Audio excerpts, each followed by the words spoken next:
Algebra of linear functionals का ये 13वां video है, 13th वीडियो। एनिहिलेटर्स का ये सेकंड वीडियो है।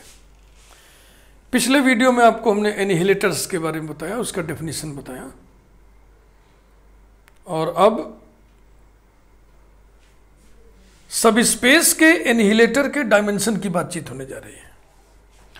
This is the statement: let Vf be a finite dimensional linear space and W be a subspace of V, then dimension of W annihilator equal to dimension of V minus dimension of W, that is dimension W plus dimension W annihilator equal to dimension V। अब इसका आप proof देखें। W be a subspace of V, so हम इसमें case लेके चलेंगे कि W improper subspace भी हो सकता है और W प्रॉपर सबस्पेस भी हो सकता है। इम्प्रॉपर सबस्पेस दो होते हैं, एक सिंगलेटन थीटा और एक वेक्टर स्पेस खुद ही। तो सभी केसेस पर हम विचार करेंगे। Proof: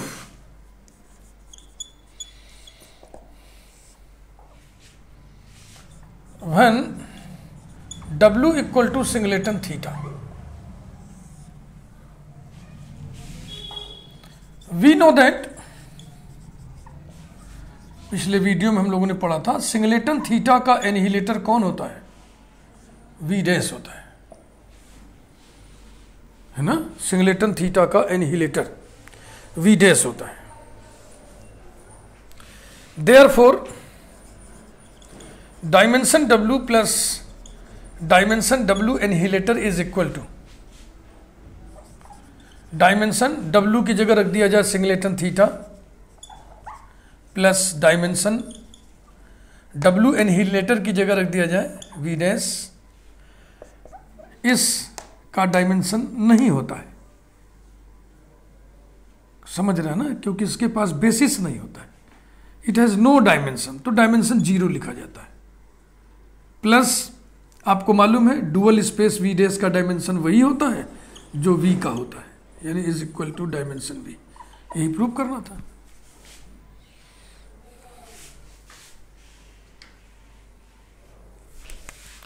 when W equal to V, V भी तो V का सब स्पेस है भाई। फिर पिछले वीडियो में हम लोग एक रिजल्ट निकाले थे। We know that V dash equal to singleton O cap, where O cap from capital V to capital F is null linear functional on V. Therefore, dimension W plus dimension W annihilator equals to dimension W की जगह क्या रखना है? V plus dimension singleton additive identity वही theta जैसा 0, तो इसके पास भी बेसिस नहीं होगा। Equal to dimension V plus 0 equals to dimension V। तो इन दोनों केसेस में हमने dimension W plus dimension W annihilator equal to dimension V दिखा दिया। अब हम W को प्रॉपर सब स्पेस ऑफ V कंसीडर करने जा रहे हैं।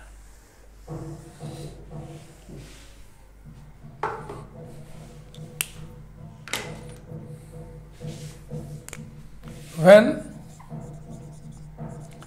W is a proper subspace of V, इसे देखें।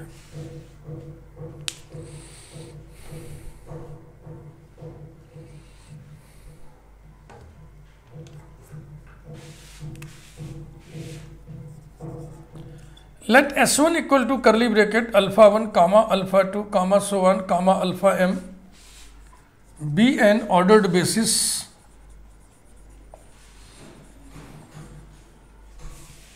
V finite dimensional vector space है, और हमने ये पढ़ रखा है कि किसी भी फाइनाइट डायमेंशनल वेक्टर स्पेस के जितने भी सब स्पेसेस होंगे वो सब फाइनाइट डायमेंशनल होंगे।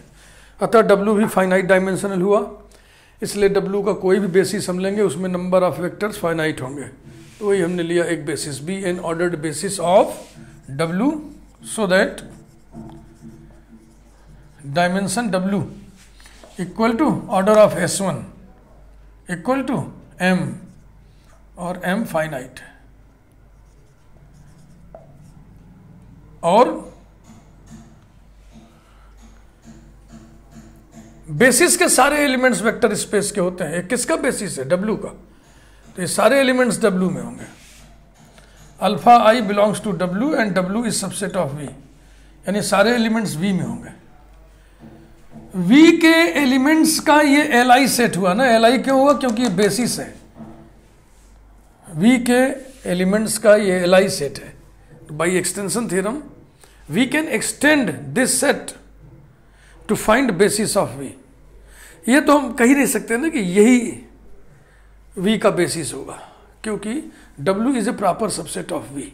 तो बराबरी की बात तो खत्म हो गई, W इक्वल टू V, ये तो बात खत्म हो गई।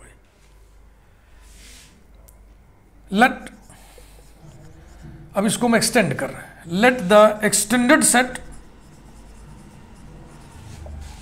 S2 equal to curly bracket alpha 1 comma alpha 2 comma so on comma alpha M comma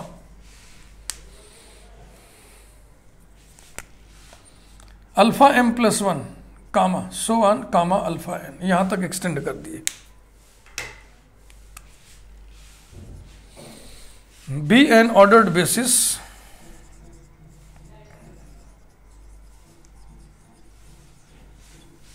of V so that dimension V equal to जितना इसमें एलिमेंट्स है N, और ये निश्चित रूप से less than, sorry greater than M होगा ना, N is greater than M।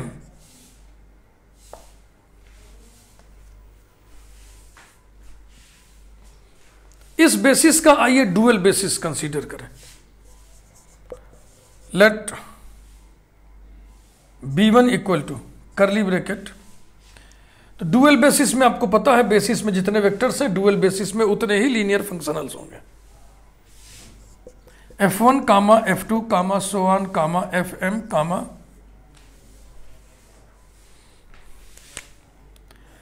Fm plus 1 comma so on comma Fn।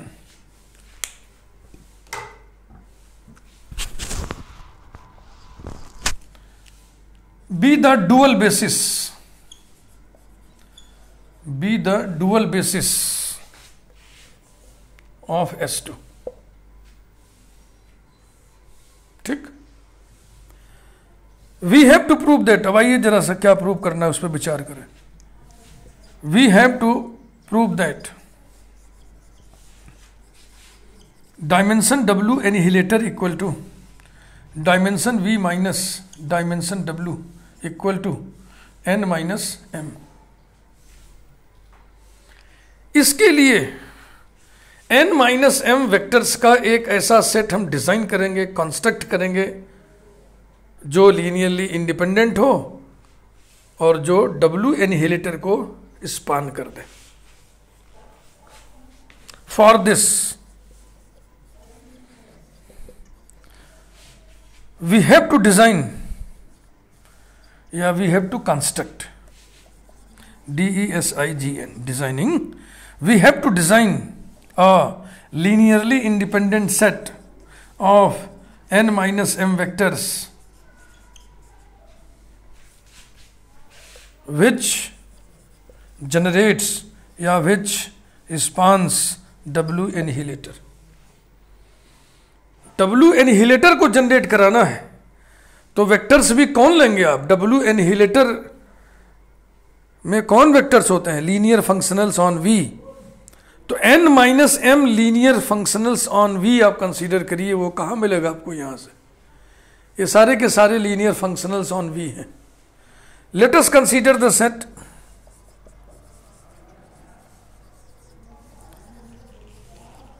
Let us consider the set, इसे हम B2 से डिनोट कर दे रहे हैं। B2 equal to curly bracket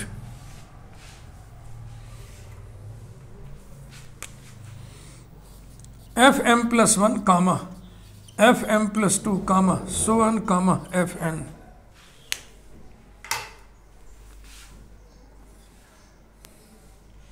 of N minus M linear functionals on V. इनकी संख्या कितनी होगी? एन माइनस एम ना, यहां से यहां तक एन और यहां से यहां तक एम, तो यहां से यहां तक एन माइनस एम। बस हो गई डिजाइनिंग, यही आपको याद रखना पड़ेगा। अब आप दिखा दो कि ये बाई नेचर लीनियरली इंडिपेंडेंट है और दिखा दो कि B2 स्पान्स W एनिहिलेटर। 1 by 1 इसको हम लोग प्रूव करें।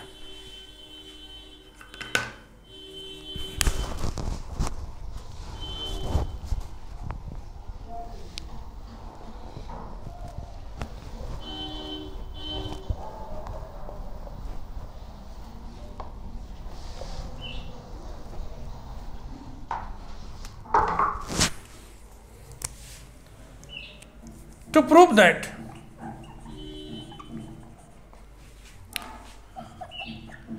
B2 is Li, और मैं ये समझ रहा हूँ कि मैं यहाँ किनारे जो है सारे सेट्स को लिख लूँ, क्योंकि यहाँ बोर्ड पे तो सब मिटा दिया हमने। तो चलो हम लिखा जाए। एक तो था S1 में alpha 1 alpha 2 so on alpha m था, है ना। और ये था W का बेसिस। फिर हम लिए थे S2, इसको एक्सटेंड किए थे alpha 1 alpha 2 so on alpha m, और फिर इसे एक्सटेंड करते चले गए थे अल्फ़ा n तक, alpha m plus 1 so on alpha n। ये फिर डुअल बेसिस इसका लिखे थे हम B1 के नाम पर। B1 equal to curly bracket F1 comma F2 comma so on comma Fm comma Fm plus 1 comma so on comma Fn।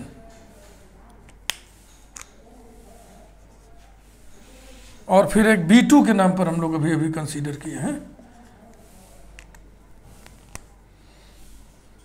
Fm comma Fm plus 1 comma so on comma Fn। ये सब यहां हम लिख लिए।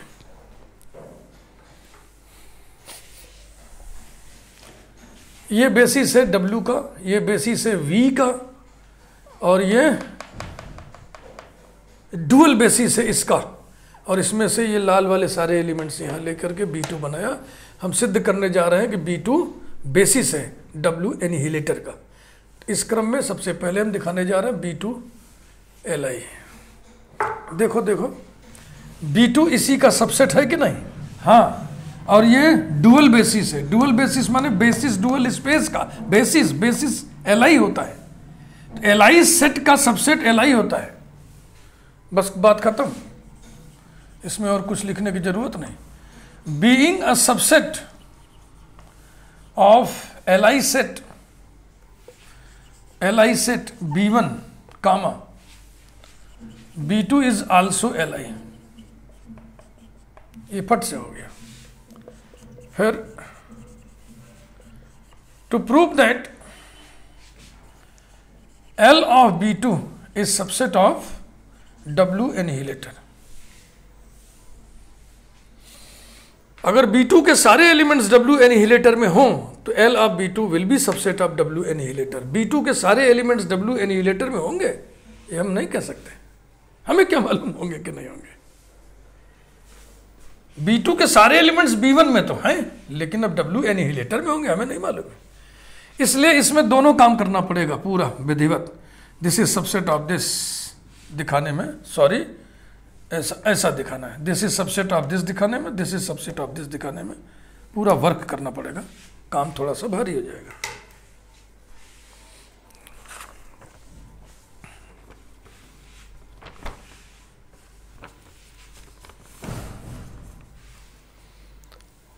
शुरू करें। पहला काम, this is subset of this, arbitrary element of this belongs to this. Let F be any element of L of B2, then L of B2 में होने का मतलब B2 के एलिमेंट्स का LC होना, तो then F is equal to curly bracket BI/FI, I varies from M + M to N। Okay, देखिए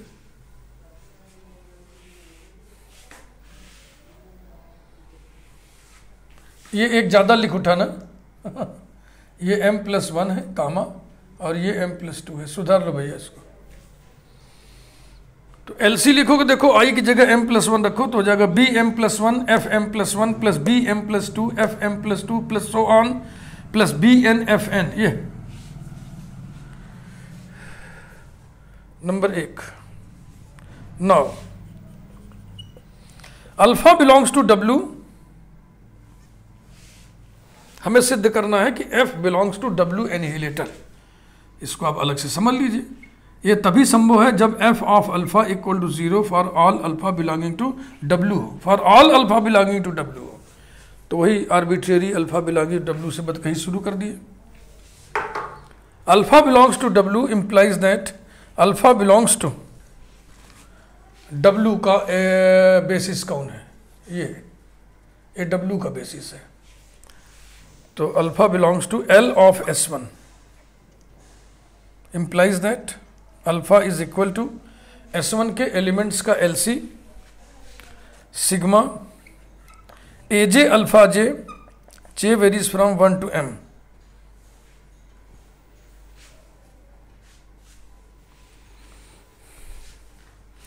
implies that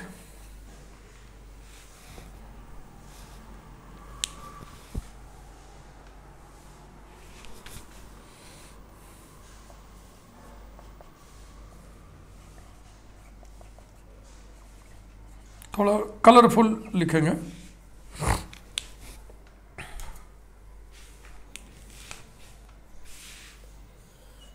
ये जो F है ये अब यही F यहां पर ला करके इंट्रोड्यूस करिए। जहां F लिखा है वहां हम लिख दें sigma I varies from M+1 to N BI/FI। इधर भी sigma I varies from M+1 to N BI/FI।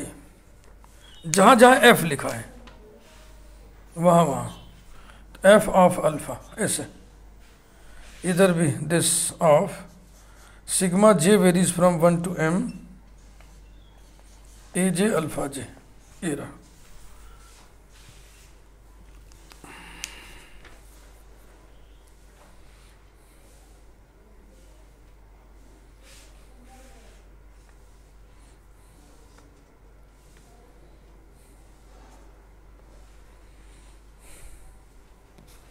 ऐसा नहीं करना है, इसको नहीं छेड़ना है। implies that F of alpha equal to F of this. इस F की जगह पे हमें वो लिख देना, इस F की जगह पे इतना लिख दिए और यहां लिख दीजिए बाई 1 ऐसा। ये वाला सिग्मा J से मतलब रख रहा है और इसमें किसी में भी J नहीं है, तो ये जो क्वांटिटी है इसके अंदर जा सकती है।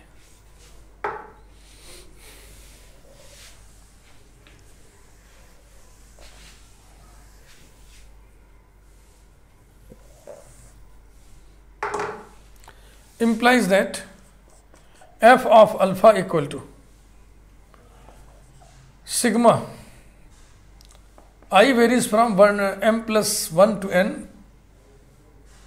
again sigma J varies from 1 to M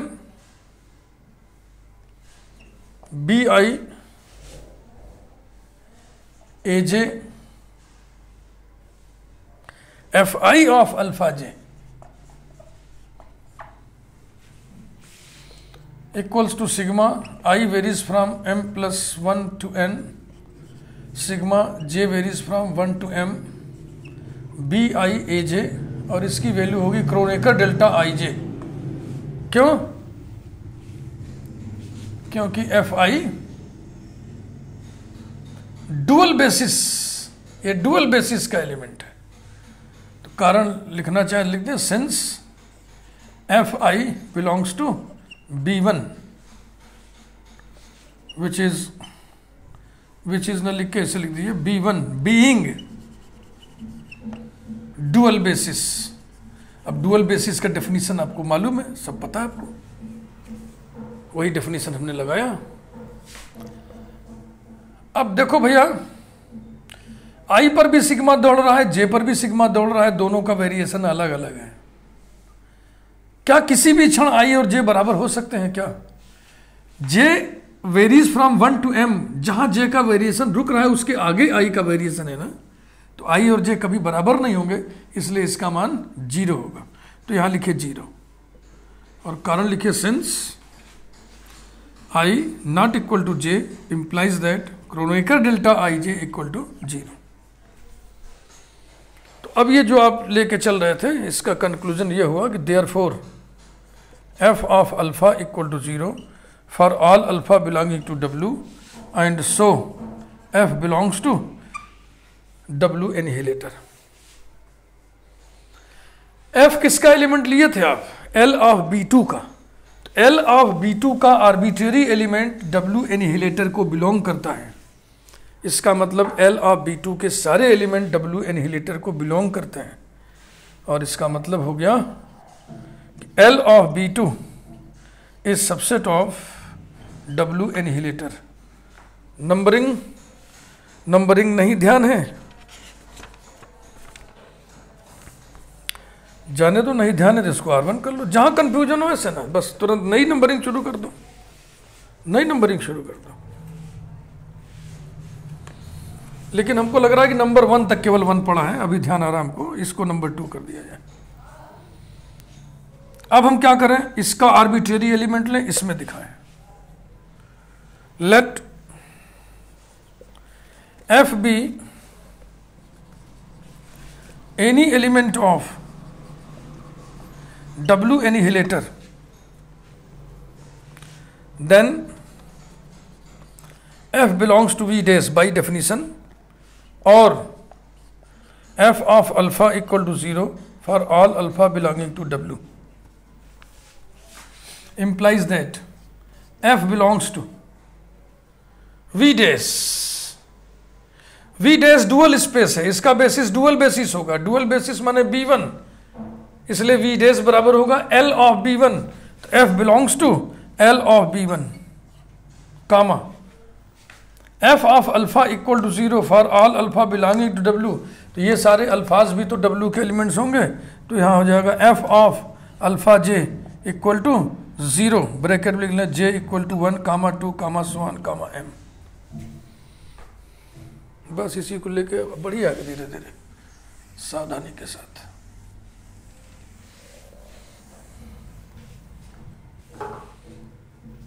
F belongs to L of B1 का मतलब क्या हुआ? L is linear combination of vectors of B1। तो F को B1 के वेक्टर्स के लीनियर कॉम्बिनेशन के रूप में लिखिए।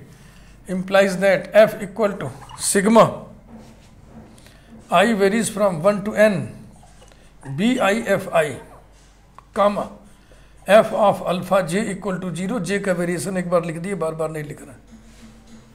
इंप्लाइज दैट इस F को यहां लिखिए, समझ रहे ना? तो इसको बेहतर समझाने के लिए मैं इसमें कलर लगा दे रहा हूं। ये F, ये F इंप्लाइज दैट। अब F की जगह हम क्या लिख दें? Sigma I varies from 1 to n BIFI of alpha J equal to 0 implies that sigma I varies from 1 to n BI, फिर वही डेफिनेशन लगाओ डुअल बेसिस वाला, Kronecker delta IJ equal to 0। I पर सिग्मा है, I vary कर रहा है। I जब J के बराबर होगा तब ये 1 आएगा, बकिया हर केस में 0 आएगा। और I जब J के बराबर होगा तो ये डेल्टा JJ हो जाएगा और ये BJ हो जाएगा, यानी कि BJ इक्वल टू 0। J का वेरिएशन एक बार फिर से लिख दो, शुरू में लिखे थे 1 2 M, यानी B1 बराबर 0, B2 बराबर 0, B3 बराबर 0, BM बराबर 0। तो अब इसकी स्थिति क्या हो जाएगी? Therefore F equal to sigma I varies from 1 to n BIFI, 1 से लेके n तक, देखो 1 से लेके n तक को हम ब्रेक कर सकते हैं, 1 to m और फिर m + 1 to n equals to sigma BIFI I varies from 1 to m plus sigma BIFI I varies from m + 1 to n equal to.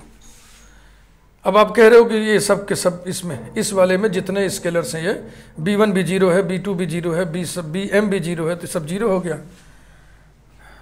तो क्या बचा? बच गया sigma i varies from m + 1 to n BIFI। ये क्या चीज़ है? This is linear combination of elements of b2, so this belongs to L of b2। ये देखो कैसे प्रूफ हो गया।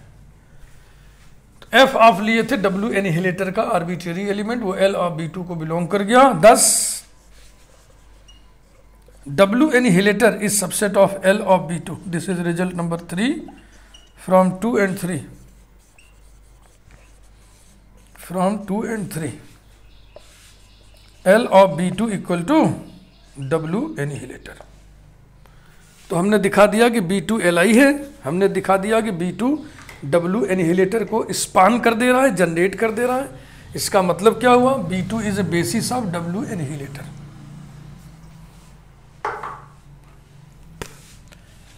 Finally we conclude that, conclusion लिखिए। Finally we conclude that B2 is a basis, B2 is a basis of W annihilator, and so dimension of W annihilator will be order of B2। order of B2, B2 में कितने elements हैं? n - m। ठीक, n क्या चीज है? Dimension V minus m क्या चीज है? Dimension W। यही प्रूव करना था बच्चों। कुछ इस पे रिमार्क और डिरेक्शन देख लें।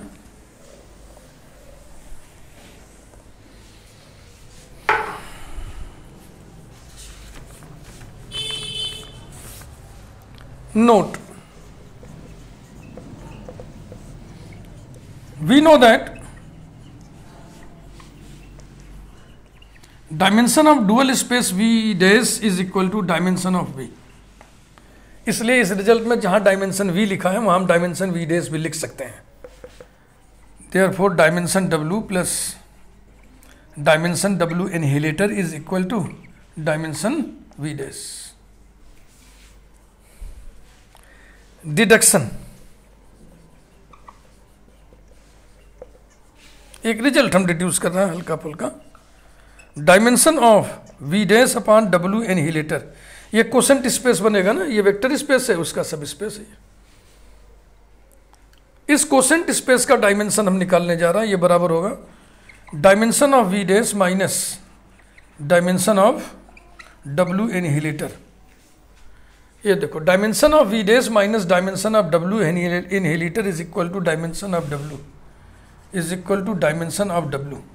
हम जानते हैं कि अगर दो वेक्टर स्पेसेस के डायमेंशन बराबर हों तो वो दोनों आइसोमॉर्फिक होते हैं।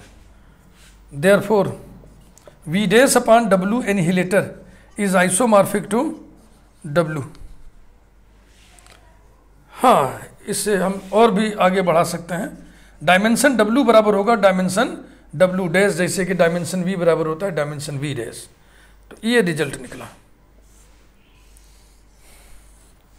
इसे देखने के लिए हम आपको लोकेट कर दें C वीडियो नंबर